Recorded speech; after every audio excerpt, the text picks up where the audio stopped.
Hello class, good morning. This is the lecture about employee relations of IE 412 Human Resource Management. So after completing this lecture, you should be able to first define employee relation or ER. Second, explain the dimension of relationship. Describe employee engagement. Know the importance of employee relation. Discuss employee relationship management or ERM. And know the role of communication, motivation, managers, and attitude, and employee relationship. So, what is employee relation? So, when we say employee relation, it involves people in organizations who interact with each other during their work, formally and officially, as well as socially and informally. So, during the course of interaction, relationships develop, which are invisible connecting links, colored by emotions of love, hate, repulsion, respect, fear, anxiety, and so on. For instance, these are usually mutual but not necessarily reciprocal. If employee A hates employee B, it does not follow that employee B hates employee A. It is possible that employee B loves employee A and even sympathizes with his thoughts.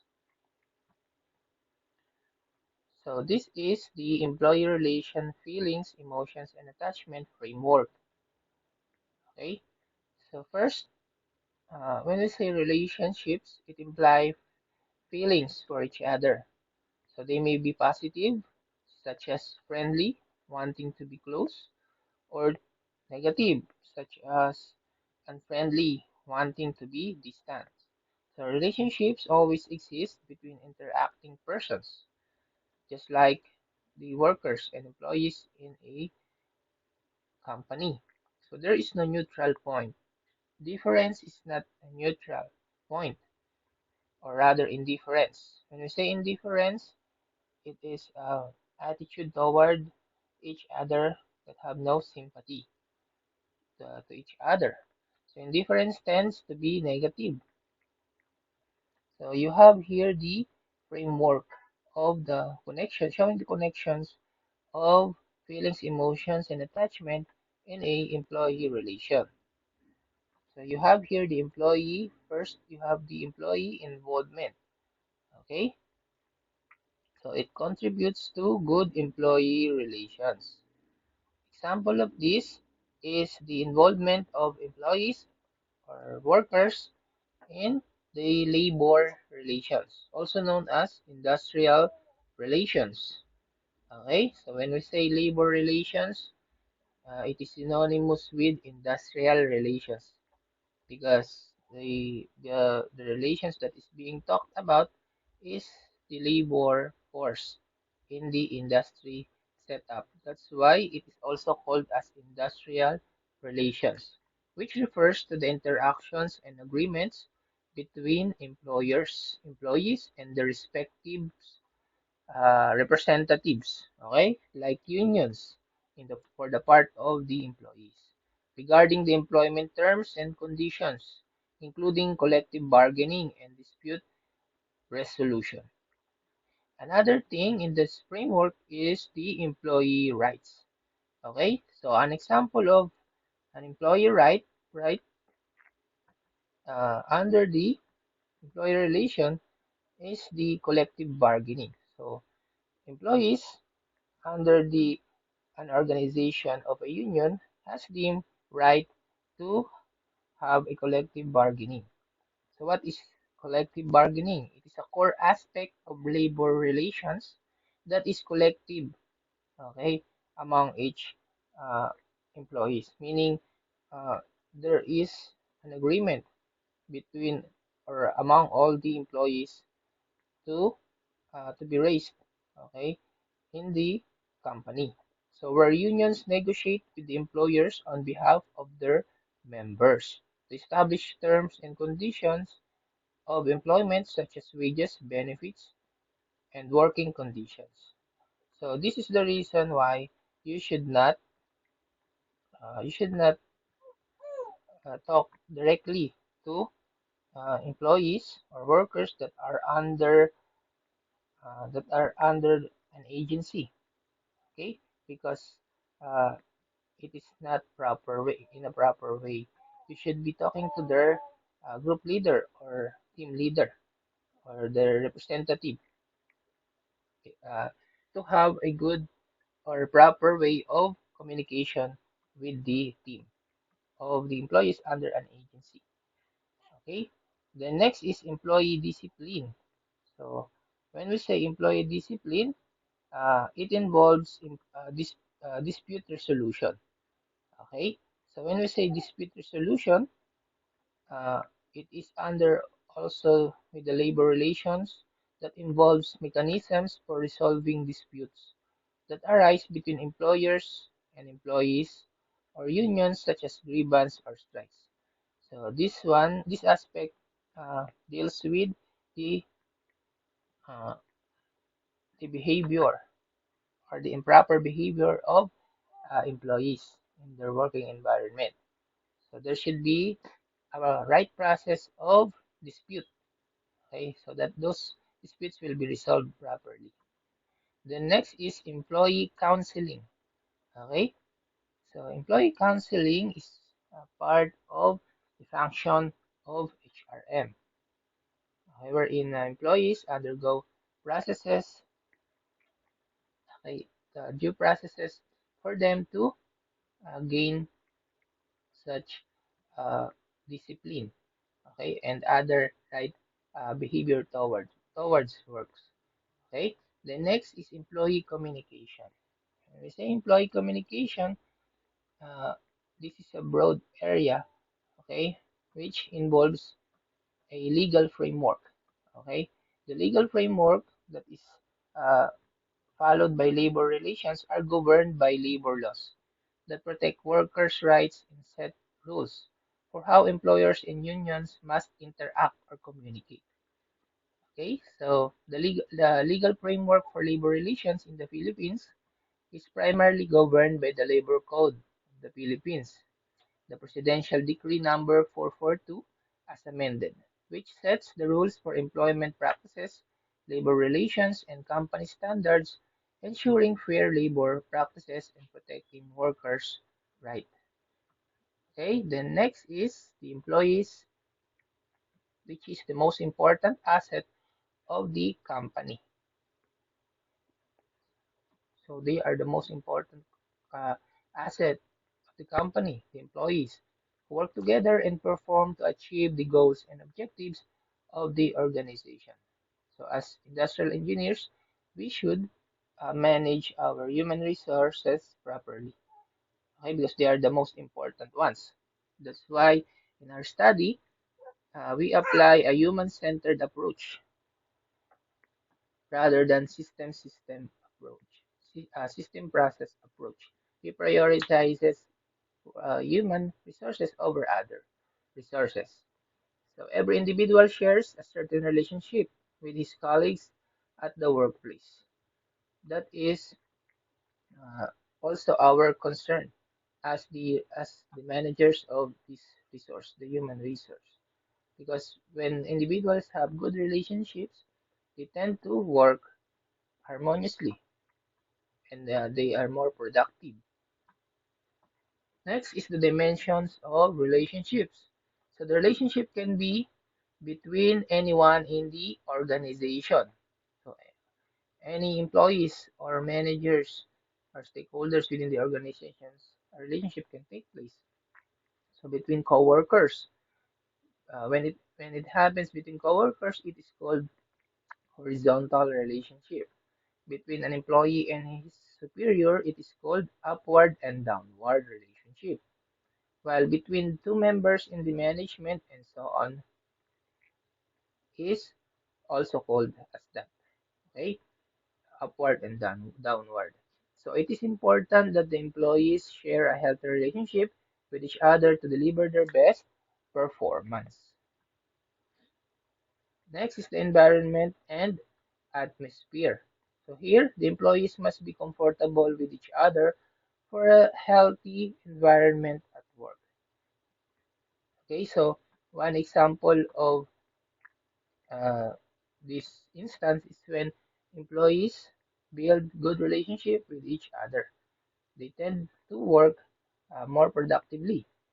So it is the prime duty of the superiors and team leaders, including us, the managers, to discourage conflicts in the team and encourage a healthy relationships among employees. So, so that's a part of the functions of human resource management to deal with conflicts between employees. Observation says that a healthy relations among the employees goes a long way in motivating the employees and increasing their confidence and morale. So another thing, aside from managing the conflicts with the among the employees, we have the what we call as workplace health and safety, as you have studied in your basic occupational safety and health, okay, subject. So also known as OSH, the Occupational Safety and Health. So this one focuses on ensuring the safety, health, and well-being of employees while at work, encompassing the prevention of accidents, injuries, and illnesses. If OSH is properly regulated in a company, the employees will feel more comfortable and relaxed in their work, making them uh, to make their uh, best effort in doing their work. So the OSHA regulations published the Code of Federal Regulations are standards established by the Occupational Safety and Health to ensure safe and healthy workplaces covering various industries like general industry, construction, and maritime. Okay, so it is one of our duty as industrial engineers to uh, to remove the workplace hazards, okay, in a working environment because they are the sources of potential harm in the working environment. So they encompass various types like safety, physical, biological, chemical, and ergonomic and psychosocial hazards, which you have studied in your subject ergonomics 1 and 2. So next, we have here the employee relationship increase the employee engagement. So one starts enjoying his office and does not take his work as burden. He feels charged and fresh the whole day and takes each day at work a new challenge. Okay, so when employees are motivated and they are inspired by the good working environment they are in, they tend to give their best every day of their work. So if one have a good relationship with his team members, he will go he will going to office daily, go out with the team members for a get together once in a while, or have a lunch together. So it is an important part of the everyday interactions of an employee for him or her to have a good attachment with his or her team members. These activities help in strengthening the bond among the employees and improve the relationship among them. So when we improve employee relationship, we will increase employee engagement in every program that we as managers propose or implement in a company. So more cooperation from the part of the employees means uh, higher success of the programs that we are going to introduce in the company. So the importance of employee relations. So why we are studying employee relations? So here are the several importance. So there are several issues on which an individual cannot take decisions alone. That's why he or she needs the guide of human resource managers. So their work becomes easy if it is shared among all. So it is given that if there is a team work among the all the employees, the work will be easy for them. The organization becomes a happy place to work if the employees work together, okay? And they will be encouraged. So healthy employee relationships are discouraged. Conflicts are also discourage conflicts and fights among individuals. So it is uh, it is under the employee discipline. So a healthy employee relation reduces the problem of absenteeism at the workplace. So when we say absenteeism, it contributes to excess work content. Why? Because if there are many absent employees in a day of operation, there are many works that needs to be done in the other day. Okay, so it contributes to excess work content. So it is wise to share a warm relationship or relation with the fellow workers because we never know when we need them. So improve employee relations by involving the team members, encouraging individuals to share their work with each other. Okay, then assign them to, targets and ask all the team members to contribute equally. So as managers, we are the one to make this happen because we are the one to direct the course of the work in a company. So we should encourage effective communication among the team members. An example of this is through proper channels of communication. Okay, so a worker may report to his or her team leader, and the team leader may report to his or her supervisor, and the supervisors to the managers, and so on. So written modes of communication must be promoted among the employees for better transparency, especially to those organizations that are certified by the International Standard Organization. Okay, so every communication should be properly documented. So organize birthday parties, outing together, celebrations, and New Year parties, etc. for motivating your employees. So employee relationship management or ERM refers to the managing the relationship between the various employees in an organization. Because in an organization or company, there are different kind of employees from different disciplines. So we should manage how they interact with each other. So the relationship can be between employee and the employer as well as between employees at the same level.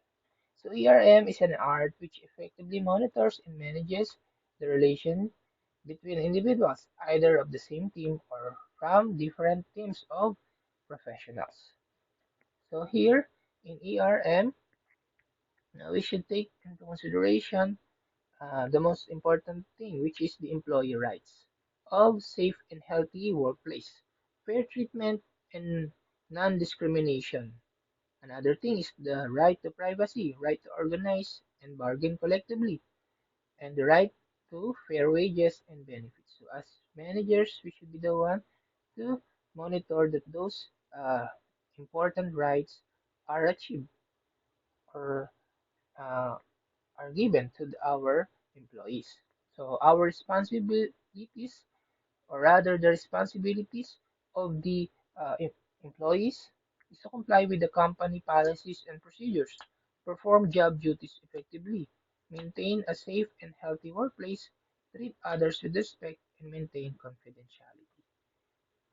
So here are the activities which are imperative for a healthy ERM or the uh, employee relationship management. So first is the transparency in communication.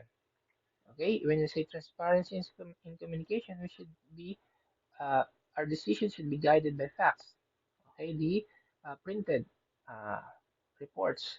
Okay, the black and whites. So encourage group activities at the workplace. No one should be left out in a team. Everyone should be cooperating. So assign challenging work to the team members. So the team members should feel that they are important in the team by assigning them a challenging work for them to improve also.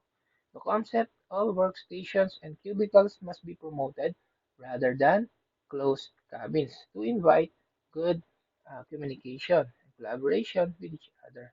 So the employees must be motivated to avoid politics and blame games at work. Okay, because when they are unmotivated, uh, there comes this politics, okay, and blaming games with each other. So partialities must be avoided for a better employee relationship, meaning we should not be judgmental to our employees. We should be taking due processes to deal with their concerns. Okay, so another thing for a healthy ERM is the diversity, okay, and inclusion in the workplace should be considered because it refers to creating an environment where individuals from various backgrounds feel valued, respected, and empowered to contribute to their unique respective perspectives and experience. Okay, so examples of this practice is creating a welcoming environment, promoting diverse perspectives, providing equal opportunities, celebrating diversity, addressing unconscious bias, developing inclusive policies and procedures, and creating employee resource groups. Okay, so next is the role of communication in employee relationship. So the communication has to be transparent and precise for a warm relationship among employees. Okay, when we say transparent, there should be a good channel of communication that is being documented, okay, through printed black and white paper. Okay, and there should be precise, meaning there should be a mediators, okay, to pinpoint irregularities with their arguments.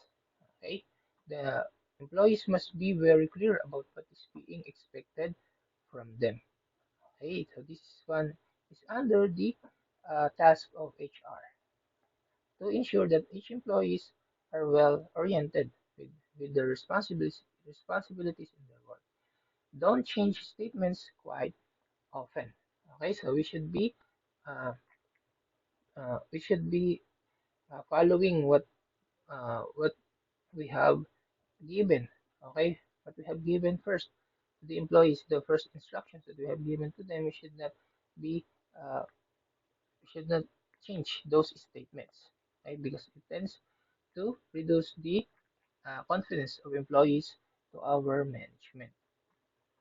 Next is to think twice before we speak, meaning we should double check what we should be, what we should command or give instructions before giving it to them. Then important information should be passed on the in the presence of each and every employees for better clarity, because there are some employees that have questions needed to be dealt with.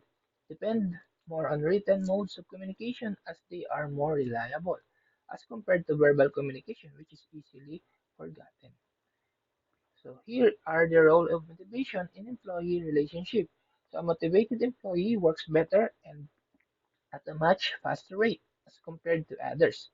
So this one is taught in your ergonomics too, wherein yeah, it is said that a motivated employee is more productive than an unmotivated employee. So a token of appreciation is a must, meaning you should be giving rewards for the efforts of your employees just by simply saying good remarks. The employees must be motivated not to spread negativity around. Okay, because what they see in their leaders, they tend to echo them or remake them in their coworkers. So motivate employees to work in a group rather than working alone. It is said a while ago. Award ceremonies must be organized at the workplace every month or every 3 months to acknowledge the top performers to motivate them. Job rotations and employee and promotions are also important way to motivate employees because it reduces the monotony of the work. So they have the chance to do another work. Then here are the roles of managers in employee relationship. It is important that we, the team leaders, understand our team members well. Okay? So a team leader should be a role model to his team members. So if you are a supervisor or a manager, you should be present in the working environment because the your subordinates are looking out for you.